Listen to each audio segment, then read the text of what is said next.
Hi అండి అందరికీ. అందరూ బాగున్నారా? నేను కూడా బాగున్నాను.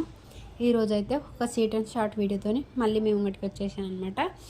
కొబ్బరి గిబ్బరి అన్ని ముంగట వేసుకొని కూర్చున్నానని అనుకుంటున్నారా? దీంతోనే ఉంది ఇప్పుడు మజా, చూపిస్తాను పదండి. కొబ్బరి తీసుకోండి, టమాటా తీసుకోండి, ఉల్లిపాయలు తీసుకోండి, బియ్యం తీసుకోండి, అన్నీ తీసుకోండి.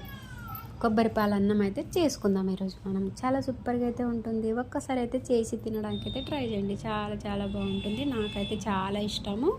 నేను చాలాసార్లు చేస్తూ ఉంటాను. ఎప్పుడు కొబ్బరిలో ఉన్నా కూడా నేను కొబ్బరి పాల అన్నమే చేస్తాను అనమాట. చాలా బాగా నచ్చుతుంది నాకు. అందుకనే ఇప్పుడైతే చిన్న చిన్న ముక్కలుగా కోసేసుకొని మంచిగా మిక్సీలో పట్టేసుకొని వచ్చినాను అనమాట. పట్టేసుకొని వచ్చిన తర్వాత ఇక జల్లేట్లయితే జల్లించుకుంటే మొత్తం పాలు వస్తాయి అనమాట. వచ్చిన తర్వాత ఈ చెత్త మొత్తం వేస్ట్ పాడేసేయడం. ఇప్పుడు ఒక 2 కప్పుల బియ్యం తీసుకున్నాను, 2 కప్పుల పాలు అనమాట, 2 కప్పుల వాటర్, 4 కప్పులు, 2 కప్పులకి 4 కప్పులు నీళ్ళు పోయాలి కదా.